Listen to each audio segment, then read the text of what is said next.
नमस्कार दोस्तों, मैं नवलाल सर एम्बिशन ट्यूशन सेंटर मुहावा से मैं आप लोगों के लिए एकदम जबरदस्त ऑब्जेक्टिव लेकर आया हूँ वास्तविक संख्या का। ठीक है, क्लास 10 के वास्तविक संख्या का जो 2011 से लेकर 2025 तक जबरदस्त क्वेश्चन आया है।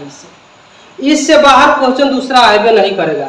ये तो पार्ट 1 पढ़ा रहे हैं, अभी पार्ट वन है। ठीक है, इसके बाद पार्ट 2 लाएंगे। इसमें जब क्वेश्चन देखिएगा ना, एकदम झकास क्वेश्चन है। ठीक है, नॉर्मल क्वेश्चन नहीं है जो बार बार पूछता है। तो चलिए हम लोग वीडियो को स्टार्ट करते हैं। लेकिन एक बात याद रखिएगा, यदि आप मेरे चैनल को सब्सक्राइब नहीं किए हैं तो आप लोग चैनल को सब्सक्राइब कर दीजिएगा और कमेंट में जरूर बताइएगा कि ये कैसे पढ़ा रहे हैं। ठीक है, तो चलिए आप लोग कमेंट में उत्तर देने का प्रयास जरूर कीजिएगा। चलिए शुरू करते हैं। ठीक है, तो यहाँ पर देखिए एकदम क्वेश्चन झकास है, जबरदस्त क्वेश्चन है। ठीक है, कह रहा है सबसे छोटी प्राकृत संख्या कौन है।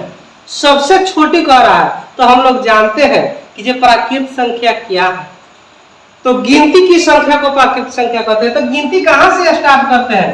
1 2 3 4 5 जितना चल जाओ सब क्या है? प्राकृत संख्या। तो सबसे छोटी हमारा पूछ रहा था, सबसे छोटी यहाँ क्या होगा? 1। क्या होगा? 1। तो इसका राइट आंसर ये हो जाएगा। कितना? 1। ठीक, चलिए उसके बाद देखते हैं क्वेश्चन नंबर 2। क्वेश्चन नंबर 2 कह रहा है सबसे छोटी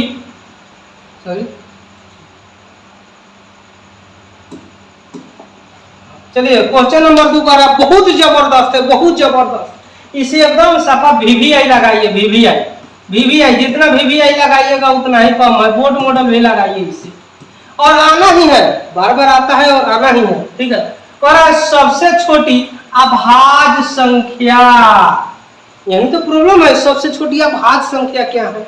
कोई 1 बताता है, तो कोई 2 बताता है, तो कोई 3 बताता है। लेकिन अभाज्य संख्या का डिफिनेशन क्या होगा हम आपको बताते हैं। अभाज्य संख्या का डिफिनेशन होगा जो 1 से लगे या स्वयं से लगे। क्या 1 से विभाजित हो या स्वयं से विभाजित हो, उसी को हम लोग अभाज्य संख्या कहते हैं। या जिसका गुणनखंड केवल 2 ही हो, जिसका गुणनखंड केवल 2 ही हो, उसी को हम लोग अभाज्य संख्या कहते हैं। तो चलिए भाई यहाँ बताइए 1, यहाँ ऑप्शन नंबर ए में है 1, तो 1 का गुणनखंड कितना होगा? 1 ही होगा, तो ये तो नहीं हो सका। ठीक, यहाँ पर है 2। अब 2 से देखिए मेरे भाई, 2 से 1 से भी भाग लग जाएगा 2 में, उसके बाद कितना से? 2 से भी लग जाएगा। ठीक है, उसके बाद यहाँ पर देखते हैं 3 में कह रहा है 3 में भी 1 से लग जाएगा और खुद 3 से लगेगा।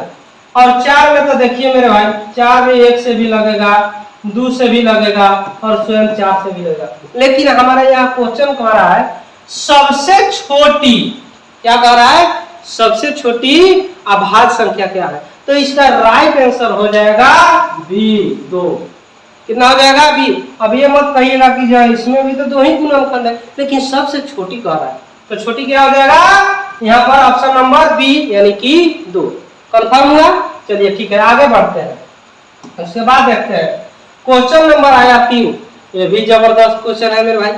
अब कह रहा है कि जो सबसे छोटी भाज्य संख्या क्या है? भाज्य संख्या, इसके पहले वाला अभाज्य संख्या था, लेकिन यह क्या है? भाज्य संख्या। जिसका 2 या 2 से अधिक गुणनखंड हो उसे भाज्य संख्या कहते हैं। जैसे 4, 6, उसके बाद 8, 9, ये सब क्या है? ये सब भाज्य संख्या है। ठीक है, यानी कि 2 से अधिक जिसका गुणनखंड हो उसे क्या कहते हैं? भाज्य संख्या कहते हैं। तो चलिए देखते हैं। 1 तो नहीं होगा, 1 नहीं होगा, तो ये तो कट गया। उसके बाद 2 भी नहीं होगा, ठीक है, ये भी कट गया। 3 भी नहीं होगा। हमारा राइट आंसर क्या हो जाएगा? 4। क्या हो जाएगा? Option number D, 4। ठीक, समझ में आया सब किसी को? छोटी कह रहा है, सबसे छोटी अभाज्य संख्या कह रहा है, तो सबसे छोटी 4 से स्टार्ट होता है। ठीक, इसमें कोई दिक्कत नहीं है। चलिए भाई आगे बढ़ते हैं। अब देखिए क्वेश्चन नंबर आया 4। क्वेश्चन नंबर 4 ये भी जबरदस्त क्वेश्चन है। ये भी तो बार बार पूछा हुआ क्वेश्चन है। क्वेश्चन बैंक उठाकर देख लीजिएगा, हमेशा क्वेश्चन आता ही है। ठीक है, कह रहा है यूक्लिड विभाजन एल्गोरिदम 2 धनात्मक पूर्णांकों के निम्न में से किसे परिकलित करने की विधि है? किसे परिकलित करने की विधि है, ठीक है। तो इसमें आपका सबसे बेहतरीन आंसर हो जाएगा ऑप्शन नंबर बी, यानी कि मौसा को। इसे हम लोग एचसीएफ बोलते हैं। क्या बोलते हैं? एचसीएफ, लोवेस्ट कॉमन फैक्टर, महत्तम समफल। तो इसका राइट आंसर क्या हो जाएगा मेरे भाई? Option number B. तो हम ऑप्शन नंबर बी माने थे, सॉरी यहाँ पे गलती हो गया, हाईएस्ट कॉमन फैक्टर, ठीक है, हाईएस्ट कॉमन फैक्टर, यानी यहाँ लॉसा कहा जाता है लघुत्तम समपद, LCM, LCM, lowest common multiplication, ठीक। तो चलिए मेरे भाई इसका आंसर कितना हो जाएगा हमारा? ऑप्शन नंबर बी, मौसा, यानी कि एचसीएफ। चलिए ठीक है, उसके बाद आगे देखते हैं।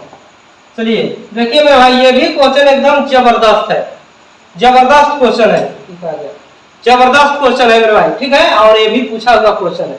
कह रहा है एक अशून्य परिमेय संख्या, अशून्य परिमेय संख्या जिसमें शून्य न हो, अशून्य परिमेय संख्या, और एक अपरिमेय संख्या, क्या?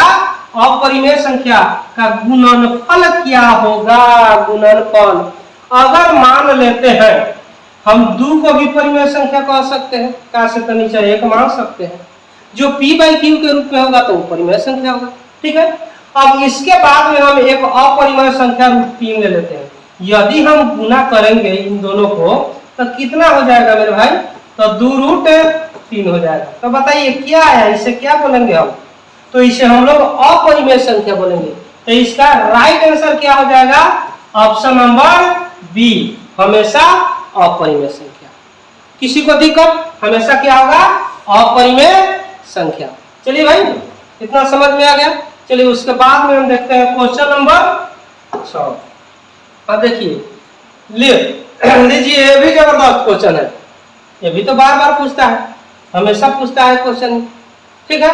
अब देखिए कह रहा है यदि p एक धनात्मक पूर्णांक है तो धनात्मक सम पूर्णांक, यहाँ सम कह रहा है, सम और विषम के बारे में तो आप लोग जानते ही हैं कि जो सम क्या है और विषम क्या है। जो 2 से विभाजित हो जाता है उसे सम कहते हैं, और जो 2 से विभाजित नहीं होता है उसे हम लोग विषम कहते हैं। तो यहाँ कह रहा है मेरे भाई कि जो सम पूर्णांक क्या है, धनात्मक सम पूर्णांक क्या है। तो देखिए तब यहाँ पे ऑप्शन नंबर ए में, ऑप्शन नंबर ए में 2 से अगर भाग लगाएंगे तो लग जाएगा मेरे भाई, तो बचेगा कितना? p, ये तो हो गया, ठीक। अब बताइए यहाँ कितना आया? ऑप्शन नंबर बी में 1 आया, तो ये नहीं होगा, यहाँ भी नहीं होगा और यहाँ भी नहीं होगा, ठीक है। लेकिन यहाँ पर दिया है कितना? ऑप्शन नंबर ए, तो इसका राइट आंसर हो जाएगा ऑप्शन नंबर ए, ठीक। चलिए उसके बाद में चलते हैं अगला क्वेश्चन, क्वेश्चन नंबर 7। आप देखिए एकदम जबरदस्त क्वेश्चन, जबरदस्त, इसको भी VVI मारिए, बहुत जबरदस्त क्वेश्चन है ये भी, ठीक है। कह रहा है 64 के वर्गमूल को, 64 के वर्गमूल को 64 के घनमूल से भाग देने पर मान क्या होगा? 64 के वर्गमूल, बताइए मेरे भाई, अगर 64 के वर्गमूल निकाला जाए तो इसका वर्गमूल कितना हो जाएगा मेरे भाई? इसका वर्गमूल 8 हो जाएगा, और घनमूल निकाला जाए कितना का? 64 का, 64 का घनमूल निकाला जाए तो इसका घनमूल कितना होगा? 4 होगा।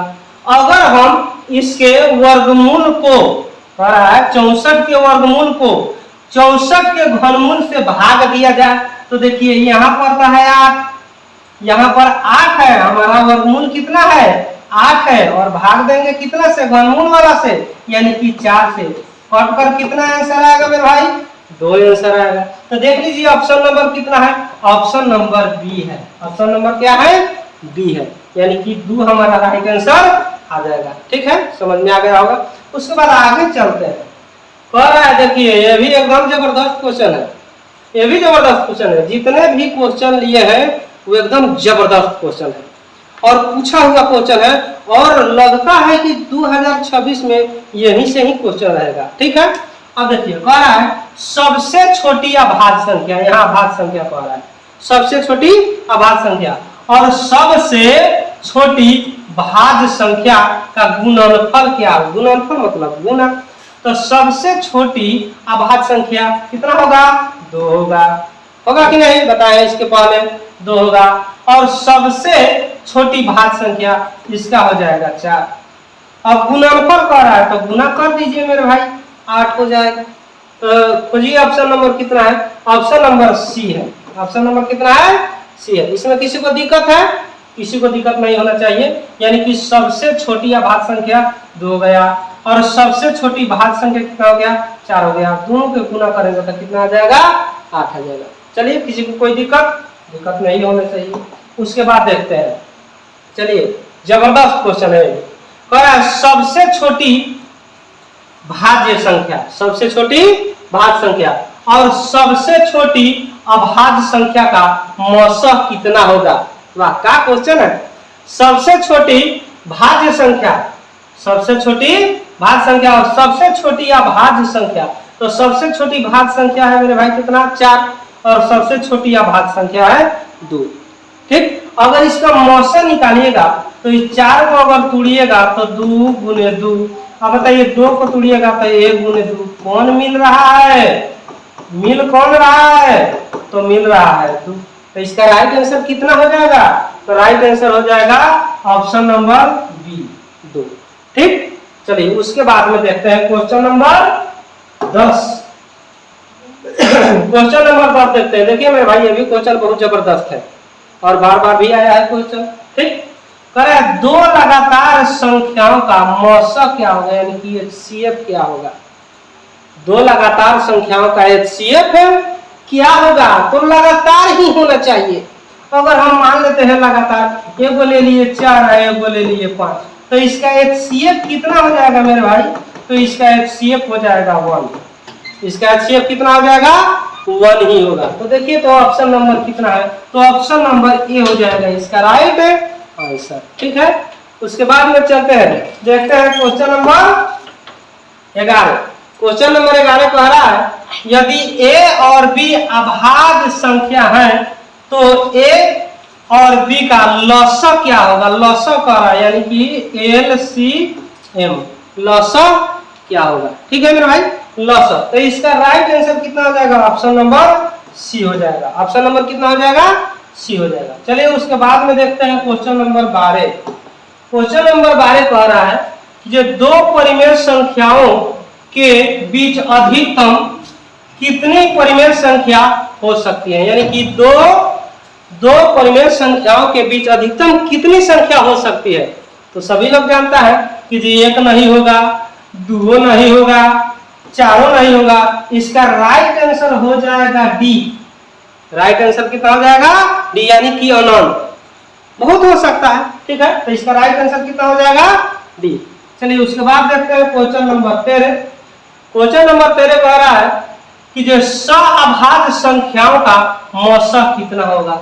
सहअभाज्य संख्याओं का HCF कितना होगा। अभाज्य संख्या, सहअभाज्य संख्या। अगर भाई मान लेते हैं हम कितना, अगर हम ले लिए यहाँ पे 7 और यहाँ पे ले लिए कितना 11, इसका मौसक कितना हो जाएगा मेरे भाई, सहअभाज्य संख्या का मौसक।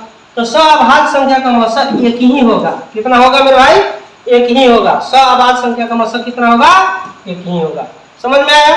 चलिए उसके बाद में देखते हैं क्वेश्चन नंबर 14। क्वेश्चन नंबर 14 कह रहा है, भी जबरदस्त क्वेश्चन है। कह रहा है 2 लगातार सम संख्याओं का मौसक क्या होगा, HCF। 2 लगातार सम संख्याओं का मौसक क्या होगा, यानी कि HCF। HCF 2 लगातार सम संख्याओं का HCF है क्या होगा, सम संख्या बोल रहा है। तो देखिए मेरे भाई 2 और 4, इसका HCF कितना हो जाएगा, तो इसका HCF 2 ही होगा। कितना होगा, 2 ही होगा। तो ऑप्शन नंबर सी हो जाएगा। ऑप्शन नंबर सी यानी कि 2 होगा। ठीक है, उसके बाद चलते हैं क्वेश्चन नंबर 15। कह रहा है 2 लगातार विषम संख्याओं का, अब यहाँ पर विषम का बात कर रहा है, 2 लगातार विषम संख्याओं का HCF कितना होगा।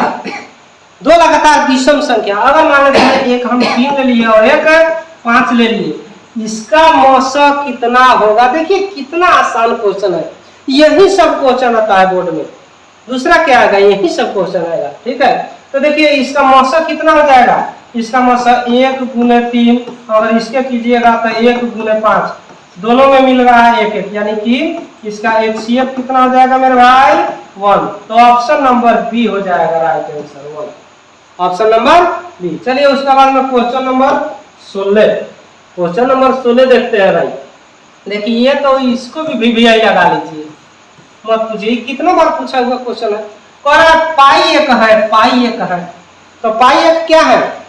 अगर पाई के मान कितना होता है मेरे भाई, पाई के मान होता है 22/7। पाई के मान कितना होता है 22/7। तो हमको यही कह रहा है कि पाई ये कहाँ है, ये इसका मान नहीं पूछ रहा है, मान नहीं पूछ रहा है, सिर्फ पूछ रहा है कि पाई ये कहाँ है।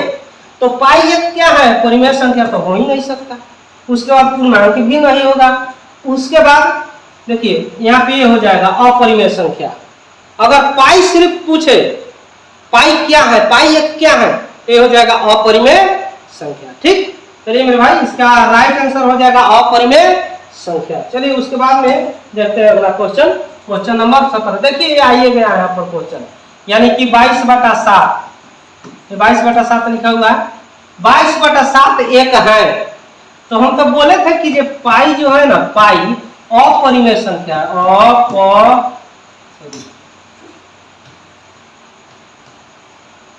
पाई एक क्या है, अपरिमेय संख्या, अपरिमेय। पाई एक क्या हो जाएगा मेरे भाई, अपरिमेय संख्या। लेकिन वही पाई का अगर मान पूछे, पाई का मान 22/7, ठीक है, ये तो संख्या में ना है, और ये संख्या में है, ये तो पाई है, तो ये क्या हो जाएगा, इसका हो जाएगा परिमेय संख्या, परिमेय संख्या। पाई का जो मान है 22/7, तो क्या हो जाएगा, परिमेय संख्या हो जाता है। इसका राइट आंसर क्या होगा, ऑप्शन नंबर ऑप्शन नंबर 1 हो जाएगा। ठीक है, सॉरी। उसके बाद देखते हैं अगला क्वेश्चन। अगला क्वेश्चन को आ रहा है,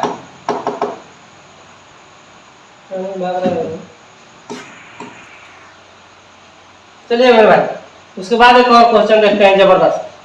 क्वेश्चन नंबर 18 कह रहा है कि जी एक परिमेय संख्या और एक अपरिमेय संख्याओं का योग कैसी संख्या होती है। अगर एक परिमेय संख्या जोड़ा जाए और एक अपरिमेय संख्या जोड़ा जाए तो क्या होगा, अपरिमेय संख्या होगा। क्या हो जाएगा, अपरिमेय संख्या। तो इसका आंसर हो जाएगा ऑप्शन नंबर बी, अपरिमेय संख्या। उसके बाद देखते हैं क्वेश्चन नंबर 19। फिर कह रहा है एक परिमेय संख्या और एक अपरिमेय संख्या का गुणनफल का बात कर रहा है, गुणनफल। तो परिमेय संख्या और अपरिमेय संख्या के अगर गुणनफल किया जाए तो क्या होगा मेरे भाई, अपरिमेय संख्या हो जाएगा, ऑप्शन नंबर बी हो जाएगा। कितना होगा, ऑप्शन नंबर बी। उसके बाद देखते हैं क्वेश्चन नंबर 20। देखिए question number 20, 1 number, 2 number, 3 number, 4 number, इस तरह का एक क्वेश्चन आपके एग्जाम में जरूर रहता है। ठीक है, ये ऑप्शन नहीं है, इसका ये ऑप्शन नहीं है, ये हम आप लोग को बनाने के लिए देंगे। हम एक बना रहे हैं, ठीक है, एक बना रहे हैं, आप लोग को बनाने के लिए देंगे कि जो इस तरह बनाइएगा। एक क्वेश्चन 100% रहता है कि जो संख्या दे देगा, इतना दे देगा, उसको P/Q के रूप में लिखिए या परिमेय संख्या के रूप में लिखिए। ठीक है, अब देखिए इस क्वेश्चन को हम हल करते हैं। इसको यानी कि यहाँ दिया है 0. कितना रेकरिंग मान लीजिए 0.32, इस पर रेकरिंग है, रेकरिंग का अर्थ होता है यही बार बार। ठीक, अब देखिए इसको बनाना कैसे है, इसको बनाना किस तरह। अगर दूसरे तरीका से बनाइएगा तो ये गलत भी हो सकता है, लेकिन देखिए इसको बनाना कैसे। इसको मान लीजिए पहले माना कि x बराबर 0.3232 2-3 को लिख लेते हैं, इससे कोई फर्क नहीं पड़ेगा। ठीक है, समीकरण 1। अब देखिए यहाँ दशमलव के बाद कितना अंक है, 2 अंक है, तो 100 से हम गुना करेंगे। दोनों तरफ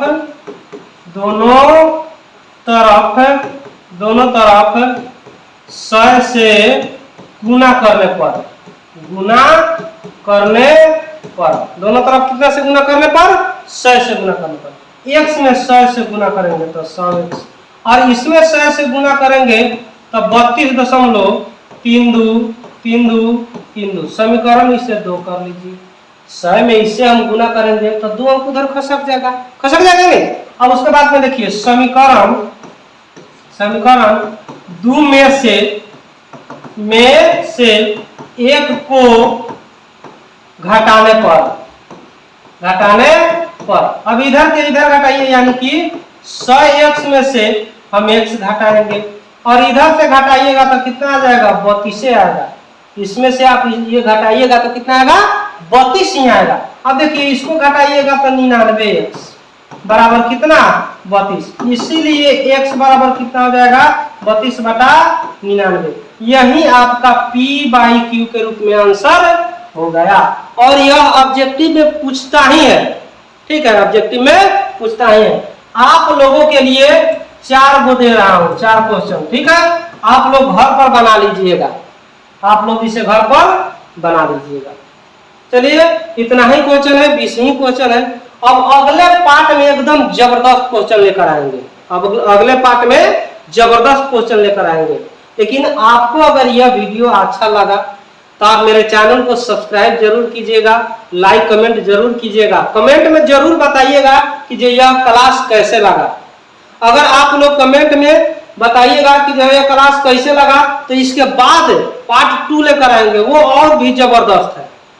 और जितना ही क्वेश्चन कराएंगे उतना ही क्वेश्चन आएगा, ठीक है, उतना ही क्वेश्चन आने की सबसे अधिक संभावना है। तो आप लोग कमेंट में जरूर बताइएगा, ठीक है। इसके बाद अब मिलेंगे अगले वीडियो में, तब तक के लिए जय हिंद जय भारत।